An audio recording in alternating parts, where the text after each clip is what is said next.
Hi everybody, my name is Ian Hazzikostas. I'm the game director on World of Warcraft, and 2017 has been an incredible year for WoW. It's all about Legion and our battle against the Legion.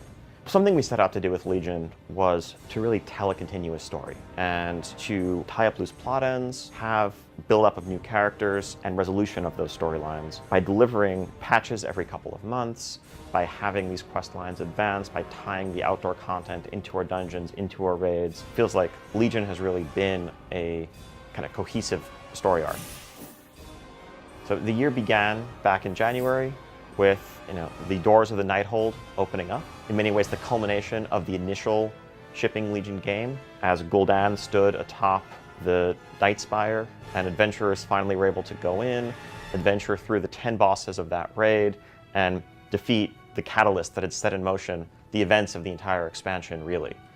But of course, that was only the beginning. Gul'dan is but a pawn. He was one of the most powerful lieutenants of the Legion, but defeating him didn't stop things.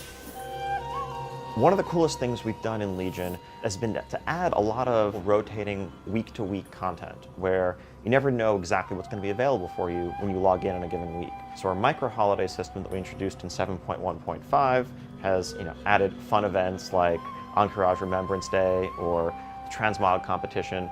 But on the PvP side, we have this really robust system of brawls, where basically every other week there's a twist on standard battleground or arena PvP rules.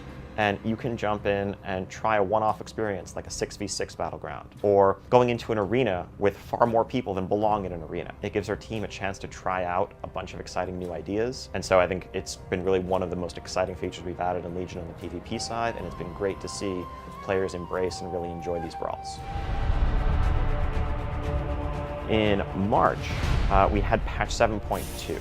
This was our first really major patch after the release of Legion that took players from the Nighthold to the Tomb of Sargeras itself, returning to the Broken Shore where we'd lost that first fateful battle against the Legion. But in the meantime, we've gained allies, built up our order halls, empowered our artifacts, and things were going to go differently the second time around.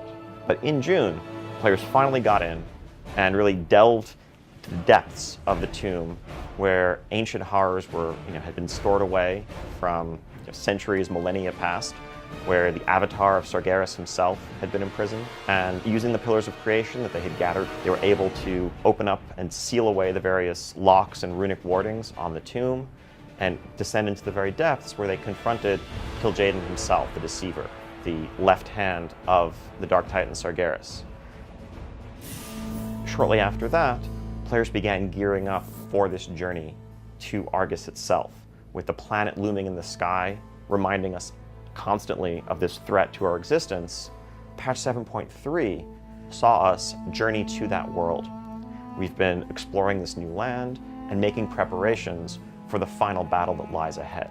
And that's going to be going into the Antorus raid zone, where we will have to face the forces of the Legion at their strongest, and who knows what surprises Sargeras will have in store for us. I think in a lot of ways, patch 7.3 and Argus are among the most ambitious patches we've ever tried to do in this expansion. And it's not just a new zone, really taking you to a whole new world and building that out. The storytelling lessons that we've learned in Legion are something we want to continue going forward really indefinitely.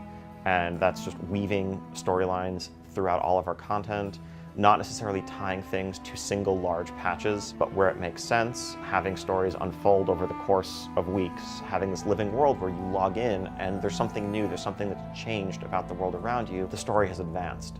It's a reminder that this isn't just a single player game. You're participating in a shared world where things are happening when you're not necessarily logged in, and you don't know what you're going to discover or what's waiting for you when you return to Azeroth.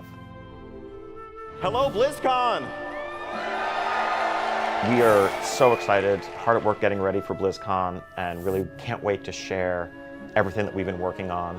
It's been great watching everybody delving into Argus, fighting the Legion, and I know players are wondering what's coming next. Where can we possibly go after this climactic battle that awaits us? And can't wait to tell everybody more about it at BlizzCon, and we hope you'll all join us.